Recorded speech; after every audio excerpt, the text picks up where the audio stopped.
वाहिगुरू जी का खालसा वाहिगुरू जी की फतेह। मेरा नाम मनदीप कौर है, मैं लुधियाने शहर तो हाँ।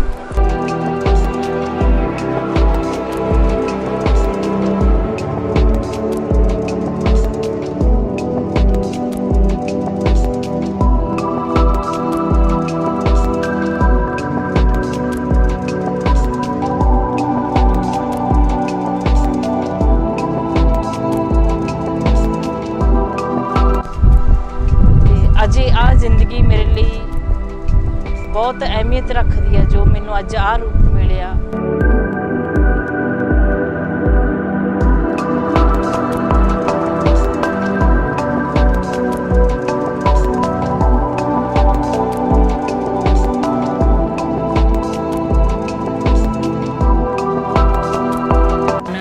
ब्रह्म ज्ञानी के नाही अभिमान, ब्रह्म ज्ञानी ऊंच ते ऊंचा मन अपने, ब्रह्म ज्ञानी सगल के रीना आत्म रस, ब्रह्म ज्ञानी जीना, ब्रह्म ज्ञानी की सब परमया नाथ, ब्रह्म ज्ञानी का ब्रह्म ध्यान।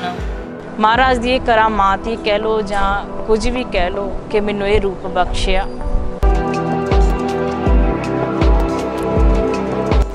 पहला ये रूप अमृत दी दात लैण तो बाद पहला ये मैनू इस तरह लगता सी कि मेरे नाल की हो गया, क्योंकि मैं रोमां दी बेअदबी नहीं कर सकती सी, मैं अपना चेहरा ढक के रखती सी।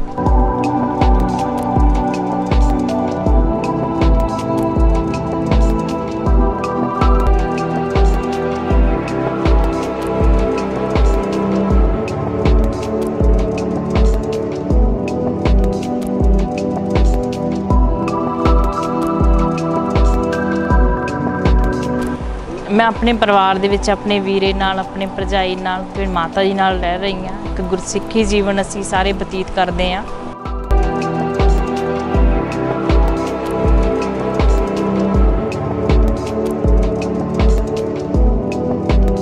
ते मैं अपने वीर जी नाल यानी हत्थ वटाउणी आ, उन्हां दे नाल काम ते गड्डी भी लेके जाईदी आ।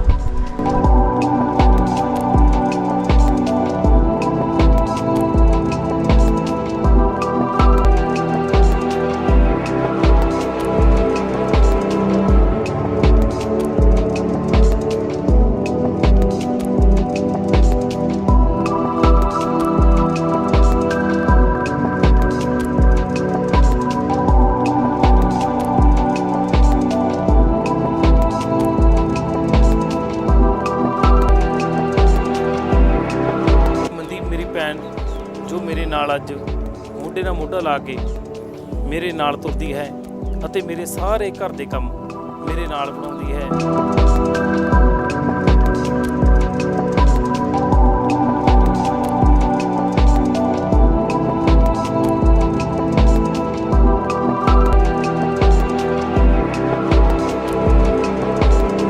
वाहिगुरू जी का खालसा वाहिगुरू जी की फतेह। मेरा नाम मनदीप कौर है, मैं लुधियाने शहर तो हाँ। अज तुहाडे सामने इस करके पेश होई हाँ क्योंकि अज बहुत भैणां ने जो अपने सिੱਖੀ धर्म दे विच अमृत पान करन तो बाद भी केसां दी बेअदबी करवा रही ने, मेकअप वाल ज़्यादा ध्यान दे रही ने। महाराज दी करामात ही कह लो जां कुछ भी कह लो कि मैनू ये रूप बख्शिया। पहला ये रूप अमृत दी दात लैण तो बाद पहला ये मैनू इस तरह लगता सी कि मेरे नाल की हो गया, क्योंकि मैं रोमां दी बेअदबी नहीं कर सकती सी, मैं अपना चेहरा ढक के रखती सी। पर गुरु घर जाण तो बाद जदों एक बीबी ने मेरे इस रूप नूं सलाया ते प्रशंसा की कि कितना सोहना स्वरूप बख्शिया, उस दिन तो मैं अपना चेहरा ढकना बंद कर दिता। ते अज मैं जिथे भी जानी हाँ मैनू अपने इस स्वरूप दे उत्ते माण है।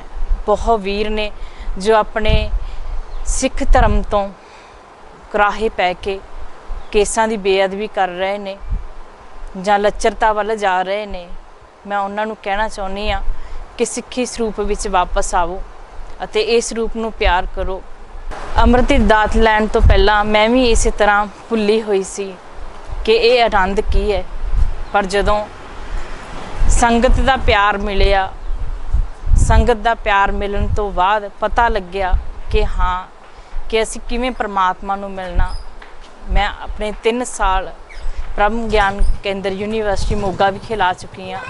ਜਿੱਥੇ ਮੈਨੂੰ ਪਤਾ ਲੱਗਿਆ ਕਿ ਅਸੀਂ ਆਪਣਾ ਕਿਵੇਂ ਜੀਵਨ ਜੀਣਾ ਹੈ। ਅਸੀਂ ਭੁੱਲੇ ਹੋਏ ਫਿਰ ਰਹੇ ਹਾਂ ਕਿ ਅਸੀਂ ਪ੍ਰਮਾਤਮਾ ਦੇ ਨਾਲ ਕਿਵੇਂ ਮਿਲਣਾ ਹੈ। ਮਹਾਰਾਜ ਕਹਿ ਰਹੇ ਨੇ ਕਿ ਭਈ ਪ੍ਰਾਪਤ ਮਨੁੱਖ ਦੇ ਹਰੀਆ, ਗੋਬਿੰਦ ਮਿਲਣ ਕੀ ਇਹ ਤੇਰੀ ਬਰੀਆ। ਤੇ ਅਸੀਂ ਆਪਣਾ ਜੀਵਨ ਅਜਾਈ ਹੀ ਜਾ ਰਹੇ ਹਾਂ। ਅੱਜ ਉਹਨਾਂ ਦੇ ਸਦਕਾ ਹੀ ਆਪਣੇ ਜੀਵਨ ਜੀਣ ਦਾ ਢੰਗ ਸਾਨੂੰ ਪਤਾ ਲੱਗਿਆ। 2012 ਦੇ ਵਿੱਚ ਮੇਰਾ ਵਿਆਹ ਹੋਇਆ ਤੇ ਮੇਰੇ ਹਲਕੇ ਹਲਕੇ ਵਾਲ ਆਉਂਦੇ ਸੀ ਤੇ ਮੇਰੇ ਹਸਬੈਂਡ ਨੇ ਮੈਨੂੰ ਇਸੇ ਕਰਕੇ ਨਕਾਰਿਆ ਕਿ ਅੱਗੇ ਬੱਚਿਆਂ ਦੇ ਆਉਣਗੇ। ਤੇ ਉਸ ਤੋਂ ਬਾਅਦ ਮੇਰੇ ਬ੍ਰਦਰ ਨੇ ਮੈਨੂੰ ਆਪਣੇ ਕੋਲੇ ਮੇਰੇ ਪੇਕੇ ਘਰ ਵਿੱਚ ਲੈ ਜਾਂਦਾ ਤੇ 1 ਸਾਲ ਬਾਅਦ ਉਹਨਾਂ ਦੇ ਕਹਿਣ ਦੇ ਉੱਤੇ ਕਿ ਵੀ ਆਪਣਾ ਅੰਮ੍ਰਿਤ ਦੀ ਦਾਤ ਲਓ। ਅੰਮ੍ਰਿਤ ਦੀ ਦਾਤ ਲੈਣ ਤੋਂ ਬਾਅਦ ਜਾਨੀ ਅੱਜ ਮੈਂ ਇਸ ਰੂਪ ਦੇ ਵਿੱਚ ਹਾਂ। ਮਹਾਰਾਜ ਦਾ ਸ਼ੁਕਰ ਕਰਦੀ ਹਾਂ ਕਿ ਉਹਨਾਂ ਨੇ ਮੈਨੂੰ ਨਕਾਰਿਆ ਪਰ ਮੈਂ ਇਸ ਚੀਜ਼ ਨੂੰ ਅਪਣਾਇਆ। ਇਸੇ ਰੂਪ ਨੂੰ ਮੈਨੂੰ ਕਰਕੇ ਮੈਨੂੰ ਅੱਜ ਪਿਆਰ ਮਿਲ ਰਿਹਾ। ਅੱਜ ਕਥਾ ਕੀਰਤਨ ਘਰ ਦੇ ਵਿੱਚ ਪਿਆਰ। ਅੱਜ ਆਪਣੇ ਬ੍ਰਦਰ ਦੇ ਨਾਲ ਮੈਂ ਹੱਥ ਵਟਾਉਣੇ ਆ ਕੰਮ ਦੇ ਵਿੱਚ। ਗੱਡੀ ਚਲਾ ਲਈ ਦੀ ਆਪਾਂ, ਸੋਫੇ ਤੱਕ ਵੀ ਆਪਾਂ ਫਰਨੀਚਰ ਦਾ ਸਾਰਾ ਕੰਮ ਕਰ ਲਈਦਾ। ਤੇ ਅੱਜ ਆਹ ਜ਼ਿੰਦਗੀ ਮੇਰੇ ਲਈ ਬਹੁਤ ਅਹਿਮੀਅਤ ਰੱਖਦੀ ਹੈ। ਜੋ ਮੈਨੂੰ ਅੱਜ ਆਹ ਰੂਪ ਮਿਲਿਆ, ਅਗਲੇ ਲਈ, ਦੂਸਰੇ ਬੰਦੇ ਲਈ ਵੀ ਮੈਂ ਪ੍ਰੇਰਨਾ ਬਣ ਰਹੀ ਹਾਂ। ਜਦੋਂ ਕਿਸੇ ਨੂੰ ਪਤਾ ਲੱਗਦਾ ਕਿ ਮੈਂ ਲੜਕੀ ਹਾਂ ਤੇ ਅੱਜ ਮੇਰਾ ਇਹ ਰੂਪ ਮੇਰੇ ਲਈ ਇੱਕ ਵਰਦਾਨ ਕਹਿ ਲਈਏ ਕਿ ਜਿਸ ਕਰਕੇ ਮੈਂ ਅੱਜ ਤੁਹਾਡੇ ਦੇ ਵੀ ਸਾਹਮਣੇ ਰੂਬਰੂ ਹੋ ਰਹੀ ਹਾਂ। ਤੇ ਮੈਂ ਆਪਣੇ ਵੀਰ ਜੀ ਨਾਲ ਯਾਨੀ ਹੱਥ ਵਟਾਉਣੀ ਆ। ਉਹਨਾਂ ਦੇ ਨਾਲ ਕੰਮ ਤੇ ਗੱਡੀ ਵੀ ਲੈ ਕੇ ਜਾਈਦੀ ਆ। ਮੇਰੀ ਮਾਤਾ ਜੀ, ਮੇਰੇ ਭਾਬੀਆਂ, ਮੇਰੇ ਬੱਚੇ ਭਤੀਜੇ ਬਹੁਤ ਪਿਆਰ ਕਰਦੇ ਨੇ ਮੈਨੂੰ ਤੇ ਸਾਰਾ ਪਰਿਵਾਰ ਬਹੁਤ ਪਿਆਰ ਕਰਦਾ। ਮੇਰੇ ਵੀਰ ਜੀ ਮੈਨੂੰ ਇੱਕ ਭੈਣ ਨੇ ਆਪਣੇ ਭਰਾ ਦੇ ਤੌਰ ਦੇ ਉੱਤੇ ਦੇਖਦੇ। ਉਹਨਾਂ ਦੇ ਨਾਲ ਮੋਢਾ ਮਿਲਾ ਕੇ ਮੈਂ ਹਰ ਕੰਮ ਨਾਲ ਕਰਾਉਣੀ ਆ। ਚਾਹੇ ਫਰਨੀਚਰ ਆ, ਚਾਹੇ ਮੰਡੀ ਦਾ ਕੰਮ ਹੋਵੇ, ਚਾਹੇ ਗੱਡੀ ਚਲਾਉਣੀ ਆ, ਚਾਹੇ ਕਿਤੇ ਵੀ ਕੋਈ ਵੀ ਸਮਾਨ ਲੈ ਕੇ ਆਉਣਾ ਜਾਣਾ, ਤੇ ਉਹ ਚੀਜ਼ ਮੈਂ ਕਰਦੀ ਹਾਂ। ਗੁਰਦੁਆਰਾ ਪ੍ਰਭ ਮਿਲਨੇ ਕਾ ਚਾਓ ਵਿਖੇ ਰਹਿ ਕੇ ਕਥਾ ਕੀਰਤਨ ਯਾਨੀ ਉੱਥੇ ਸਿਖਲਾਈ ਲਈ ਆਪਾਂ। ਤੇ ਉੱਥੇ ਪਤਾ ਲੱਗਿਆ ਕਿ ਜੀਵਨ ਜਾਂਚ ਅਸਲੀ ਕੀ ਹੈ। ਗੁਰੂ ਸਾਹਿਬ ਫਰਮਾਉਂਦੇ ਨੇ ਕਿ ਗੁਰ ਸਤਿਗੁਰ ਕਾ ਜੋ ਸਿੱਖ ਖਾਏ ਸੋ ਭਲਕੇ ਉਠ ਹਰ ਨਾਮ ਤੇ ਆਏ। ਉਦਮ ਕਰੇ ਭਲਕੇ ਪ੍ਰਭਾਤੀ ਇਸ਼ਨਾਨ ਕਰੇ ਅੰਮ੍ਰਿਤ ਸਰਨ ਆਏ। ਤੇ ਇਸੇ ਤਰ੍ਹਾਂ ਆਪਣੇ ਜੀਵਨ ਨੂੰ ਆਪਾਂ ਢਾਲਣਾ ਵਾ। ਪਹਿਲਾਂ ਉੱਠ ਕੇ ਆਪਾਂ ਸਿਮਰਨ ਕਰਨਾ, ਅਭਿਆਸ ਕਰਨਾ, ਫਿਰ ਤੁਰਦੇ ਫਿਰਦੇ ਅਸੀਂ ਮਹਾਰਾਜ ਦੀ ਯਾਦ ਦੇ ਵਿੱਚ ਅਸੀਂ ਵਿਚਰਦੇ ਰਹਿਣਾ ਤਾਂ ਕਿ ਸਾਡਾ ਜੋ ਸੰਸਾਰ ਦੇ ਵਿੱਚ ਆਉਣਾ ਵਾ ਉਹ ਸਫਲ ਹੋ ਸਕੇ। ਤੇ ਅਸੀਂ ਉਹਦੇ ਹੁਕਮ ਦੇ ਵਿੱਚ ਜਦੋਂ ਆ ਗਏ, ਅਸੀਂ ਹੁਕਮ ਤੋਂ ਆਕੀ ਰਵਾਂਗੇ ਤਾਂ ਅਸੀਂ ਦੁੱਖ ਪਾਵਾਂਗੇ। ਅਗਰ ਅਸੀਂ ਉਹਦੇ ਹੁਕਮ ਵਿੱਚ ਆ ਗਏ ਤਾਂ ਅਸੀਂ ਸਦਾ ਸੁਖੀ ਆ। ਸਾਡੇ ਲੋਕ ਪਰਲੋਕ ਸਾਡਾ ਸਹਾਈ ਆ। ਮਹਾਰਾਜ ਜੀ ਗੁਰੂ ਗ੍ਰੰਥ ਸਾਹਿਬ ਦੇ ਵਿੱਚ 1 ਤੋਂ ਲੈ ਕੇ 1430 ਪੰਨੇ ਤੱਕ ਸਾਡੀ ਅਗਵਾਈ ਕਰ ਰਹੇ ਨੇ, ਸਾਨੂੰ ਦੱਸ ਰਹੇ ਨੇ ਕਿ ਅਸੀਂ ਪਰਮਾਤਮਾ ਦੇ ਨਾਲ ਕਿਵੇਂ ਮੇਲ ਕਰਨਾ। ਤੇ ਅਸੀਂ ਹੁਣ ਕਿੰਨੇ ਯੁੱਗ ਹੋ ਚੁੱਕੇ ਨੇ ਸਾਨੂੰ ਕਿ ਅਸੀਂ ਵਿਛੜੇ ਹੋਏ ਆ। ਇਹ ਵਿਛੜਨ ਤੋਂ ਲੈ ਕੇ ਮਿਲਾਪ ਦਾ ਸਾਰਾ ਰਸਤਾ ਸਾਨੂੰ ਗੁਰੂ ਗ੍ਰੰਥ ਸਾਹਿਬ ਦੇ ਵਿੱਚ ਮਹਾਰਾਜ ਦਰਸਾ ਰਹੇ ਨੇ। ਤੇ ਜੇ ਅਸੀਂ ਬਾਣੀ ਪੜਾਂਗੇ, ਬਾਣੀ ਪੜ੍ਹ ਕੇ ਅਸੀਂ ਬਾਣੇ ਦੇ ਧਾਰਨੀ ਹੋਵਾਂਗੇ ਤਾਂ ਹੀ ਸਾਡਾ ਜੀਵਨ ਸਫਲਾ ਹੋਵੇਗਾ। ਸਾਨੂੰ ਪਤਾ ਹੋਵੇਗਾ ਕਿ ਅਸੀਂ ਆਏ ਕਿੱਥੋਂ ਆ। ਮਹਾਰਾਜ ਬਾਣੀ ਵਿੱਚ ਆਪਾਂ ਨੂੰ ਫਰਮਾਉਂਦੇ ਨੇ ਕਿ ਆਪਣੇ ਆਪ ਨੂੰ ਪਛਾਣੋ, ਤੁਸੀਂ ਕੌਣ ਹੋ, ਕਿੱਥੋਂ ਆਏ ਹੋ, ਕਿੱਥੇ ਜਾਣਾ। ਇਹ ਸਾਰਾ ਜਦੋਂ ਅਸੀਂ ਸੰਗਤ ਕਰਾਂਗੇ ਸਾਨੂੰ ਤਾਂ ਹੀ ਗਿਆਨ ਆਉਣਾ। ਤੇ ਆਪਣੇ ਰੂਪ ਨੂੰ ਪਿਆਰ ਕਰੋ ਜਿੱਦਾਂ ਦਾ ਮਹਾਰਾਜ ਨੇ ਸਾਨੂੰ ਸੰਸਾਰ ਦੇ ਵਿੱਚ ਬਣਾ ਕੇ ਭੇਜਿਆ। ਤੇ ਅਸੀਂ ਉਹਦੇ ਵਿੱਚ ਭੰਗਣਾ ਨਾ ਪਾਈਏ, ਅਸੀਂ ਉਹਨੂੰ ਕੱਟੀਏ ਨਾ। ਜੇ ਅਸੀਂ ਕੱਟਾਂਗੇ ਤਾਂ ਅਸੀਂ ਉਹਦੇ ਹੁਕਮ ਤੋਂ ਆਕੀ ਆ, ਕਿਉਂਕਿ ਜਿੱਦਾਂ ਦਾ ਮਹਾਰਾਜ ਨੇ ਸਾਨੂੰ ਬਣਾਇਆ ਅਸੀਂ ਸੋਹਣੇ ਆ। ਜੇ ਅਸੀਂ ਆਪਣੀ ਮੱਤ ਵਰਤਾਂਗੇ ਤਾਂ ਅਸੀਂ ਸੋਹਣੇ ਨਹੀਂ ਲੱਗਾਂਗੇ। ਤਾਂ ਆਪਣਾ ਰੂਪ ਵਿਗਾੜਨ ਦੀ ਬਜਾਏ ਜੇ ਅਸੀਂ ਆਪਣਾ ਰੂਪ ਸਵਾਰੀਏ, ਉਹਦੇ ਹੁਕਮ ਦੇ ਵਿੱਚ ਆਈਏ ਤਾਂ ਉਹ ਸਭ ਤੋਂ ਵਧੀਆ। ਇਹਦੇ ਵਿੱਚ ਸਾਨੂੰ ਤਾਂ ਖੁਸ਼ੀ ਮਿਲਣੀ ਹੈ ਜੇ ਸਾਡਾ ਪਿਓ, ਸਾਡਾ ਗੁਰੂ ਜੀ ਨੇ ਸਾਨੂੰ ਸੰਸਾਰ ਦੇ ਵਿੱਚ ਭੇਜਿਆ ਵਾ, ਜੇ ਉਹ ਖੁਸ਼ ਆ। ਆਪਾਂ ਜਿੱਥੇ ਵੀ ਜਾਈਦਾ ਸਾਰੇ ਮੇਰੇ ਰੂਪ ਨੂੰ ਪਿਆਰ ਕਰਦੇ ਨੇ। ਜਿੱਥੇ ਵੀ ਵਿਚਰੀ ਦਾ ਸਾਰੇ ਸਤਿਕਾਰ ਕਰਦੇ ਨੇ ਤੇ ਹੈਰਾਨ ਵੀ ਹੁੰਦੇ ਨੇ। ਉਹਦੀ ਕੁਦਰਤ ਬੇਅੰਤ ਹੈ, ਉਹ ਕੁਝ ਵੀ ਕਰ ਸਕਦਾ। ਮਹਾਰਾਜ ਫਰਮਾਉਣਾ ਕਰਦੇ ਨੇ ਕਿ ਉਹ ਨਰ ਨੂੰ ਮਾਦਾ ਤੇ ਮਾਦਾ ਨੂੰ ਨਰ ਬਣਾਉਣ ਦੀ ਯਾਨੀ ਕਾਬਲੀਅਤ ਰੱਖਦੇ ਆ। ਉਹ ਕੁਝ ਵੀ ਕਰ ਸਕਦੇ ਆ। ਇਸ ਸਾਰੇ ਕਾਸੇ ਦਾ ਸਿਹਰਾ ਮੈਂ ਆਪਣੇ ਵੀਰਾਂ ਨੂੰ ਦੇਣਾ ਚਾਹੁੰਦੀ ਹਾਂ। ਮੇਰੀ ਬਹੁਤ ਸਪੋਰਟ ਕਰਦੇ ਆ। ਜ਼ਿੰਦਗੀ ਬਹੁਤ ਸੋਹਣੀ ਬਤੀਤ ਹੋ ਰਹੀ ਹੈ ਤੇ ਮਹਾਰਾਜ ਅੱਗੇ ਵੀ ਇਸੇ ਤਰ੍ਹਾਂ ਕਿਰਪਾ ਰੱਖਣ, ਆਪਣੀ ਮੇਰੇ ਭਰੇ ਹੱਥ ਰੱਖਣ ਤੇ ਇਸੇ ਤਰ੍ਹਾਂ ਸਿੱਖੀ ਸਰੂਪ ਦੇ ਵਿੱਚ ਰਹਿ ਕੇ ਜ਼ਿੰਦਗੀ ਬਤੀਤ ਹੋਵੇ। ਵਾਹਿਗੁਰੂ ਜੀ ਕਾ ਖਾਲਸਾ, ਵਾਹਿਗੁਰੂ ਜੀ ਕੀ ਫਤਿਹ। ਵਾਹਿਗੁਰੂ ਜੀ ਕਾ ਖਾਲਸਾ ਵਾਹਿਗੁਰੂ ਜੀ ਕਾ ਖਾਲਸਾ ਵਾਹਿਗੁਰੂ ਜੀ ਕੀ ਫਤਿਹ। ਸੋ ਮਨਦੀਪ ਮੇਰੀ ਭੈਣ ਜੋ ਮੇਰੇ ਨਾਲ ਅੱਜ ਮੋਢੇ ਨਾਲ ਮੋਢਾ ਲਾ ਕੇ ਮੇਰੇ ਨਾਲ ਤੁਰਦੀ ਹੈ ਅਤੇ ਮੇਰੇ ਸਾਰੇ ਘਰ ਦੇ ਕੰਮ ਮੇਰੇ ਨਾਲ ਬਣਾਉਂਦੀ ਹੈ। ਅਤੇ ਜਿਵੇਂ ਕਿ ਆਪਾਂ ਅੱਜ ਕੱਲ੍ਹ ਦੇਖਦੇ ਹਾਂ ਵੀ ਭਰਾਵਾਂ ਵਾਲੀ ਕਮੀ, ਭੈਣ ਵਾਲੀ ਕਮੀ ਮੈਨੂੰ ਕਦੇ ਵੀ ਮਹਿਸੂਸ ਨਹੀਂ ਹੋਣ ਦਿੱਤੀ। ਮੋਟਰਸਾਈਕਲ ਚਲਾਉਣਾ ਉਸਦਾ, ਗੱਡੀ ਚਲਾਉਣੀ ਅਤੇ ਹੋਰ ਬਹੁਤ ਇਹੋ ਜਿਹੇ ਘਰ ਦੇ ਕੰਮ ਨੇ ਜੋ ਮੇਰੇ ਨਾਲ ਹੱਥ ਵਟਾਉਂਦੀ ਹੈ। ਅਤੇ ਮੈਂ ਵੀ ਇਹਨੂੰ ਕਦੇ ਕਮੀ ਨਹੀਂ ਮਹਿਸੂਸ ਹੋਣ ਦਿੱਤੀ ਕਿਸੇ ਵੀ ਚੀਜ਼ ਦੀ। ਹਰ ਵਾਰ ਇਹਨੂੰ ਬਸ ਮੈਂ ਹੌਸਲਾ ਹੀ ਦਿੱਤਾ ਹੈ ਵੀ ਮਨਦੀਪ ਤੂੰ ਇਹ ਕਰ ਸਕਦੀ ਹੈ, ਇਹ ਤੂੰ ਕਰ ਸਕਦੀ ਹੈ, ਮੈਂ ਤੇਰੇ ਨਾਲ ਹਾਂ। ਅਗਰ ਕੋਈ ਵੀ ਤੈਨੂੰ ਕੋਈ ਦਿੱਕਤ ਪਰੇਸ਼ਾਨੀ ਆਉਂਦੀ ਹੈ ਮੈਂ ਤੇਰੇ ਨਾਲ ਖੜਾ ਹਾਂ ਭਰਾ। ਅਤੇ ਜੋ ਇਹਨੇ ਜੀਵਨ ਦੀ ਸੋਝੀ ਗੁਰੂ ਘਰਾਂ ਦੇ ਵਿੱਚ ਜਾ ਕੇ ਸੇਵਾ ਕਰਨੀ ਅਤੇ ਬ੍ਰਹਮ ਗਿਆਨ ਕੇਂਦਰ ਯੂਨੀਵਰਸਿਟੀ ਮੋਗੇ ਦੇ ਵਿੱਚ 4 ਸਾਲ ਇਹਨੇ ਲਾਏ ਪ੍ਰਭ ਮਿਲਨੇ ਕਾ ਚਾਓ। ਸੋ ਇਹਨੂੰ ਗਿਆਨ ਵੀ ਹੈ ਅਤੇ ਸਮੱਤ ਵੀ ਹੈ ਅਤੇ ਹਰ ਵਾਰ ਸਵਾਸ ਗ੍ਰਾਸ ਸਿਮਰਨ ਕਰਨਾ ਅਤੇ ਪਰਿਵਾਰ ਨੂੰ ਜੋੜੀ ਰੱਖਣਾ ਇਹਦਾ ਮੁੱਢਲਾ ਫਰਜ਼ ਬਣਿਆ ਹੈ। ਅਤੇ ਮੈਂ ਇਹੀ ਕਹਿੰਦਾ ਹੈ ਵੀ ਇਹ ਮੇਰੀ ਭੈਣ ਨਹੀਂ, ਇਹ ਮੇਰਾ ਭਰਾ ਹੈ। ਮੈਨੂੰ ਬਹੁਤ ਬਹੁਤ ਮਾਣ ਹੈ ਆਪਣੇ 'ਤੇ ਵੀ ਮੈਂ ਇਸ ਮਨਦੀਪ ਦਾ ਭਰਾ ਹਾਂ। ਅਤੇ ਕਦੇ ਵੀ ਮੈਨੂੰ ਕਿਤੇ ਮੇਰਾ ਹੌਸਲਾ ਟੁੱਟਦਾ ਹੈ ਜਾਂ ਕਿਤੇ ਮੈਨੂੰ ਕੋਈ ਪਰੇਸ਼ਾਨੀ ਆਉਂਦੀ ਆ, ਮੈਨੂੰ ਇਹਨੇ ਬਹੁਤ ਹੌਸਲਾ ਦੇਣਾ, ਮੇਰੇ ਮੋਢੇ ਨਾਲ ਮੋਢਾ ਲਾ ਕੇ ਮੈਨੂੰ ਸਾਥ ਦੇਣਾ। ਅਤੇ ਮੈਂ ਆਪਣੇ ਪਰਿਵਾਰ ਦੇ ਨਾਲ ਜੁੜਿਆ ਹੋਇਆ ਹਾਂ। ਮੈਂ ਵੀ ਆਪਣੀ ਜ਼ਿੰਮੇਵਾਰੀ ਨੂੰ ਬਖੂਬੀ ਨਾਲ ਨਿਭਾ ਰਿਹਾ ਹਾਂ। ਮੈਂ ਵੀ ਪਹਿਲਾਂ ਸਿੱਖੀ ਸਰੂਪ ਤੋਂ ਆਉਣ ਤੋਂ ਪਹਿਲਾਂ ਮੈਂ ਅਣਜਾਣ ਸੀ, ਮੈਨੂੰ ਨਹੀਂ ਸੀ ਪਤਾ ਸਿੱਖੀ ਬਾਰੇ।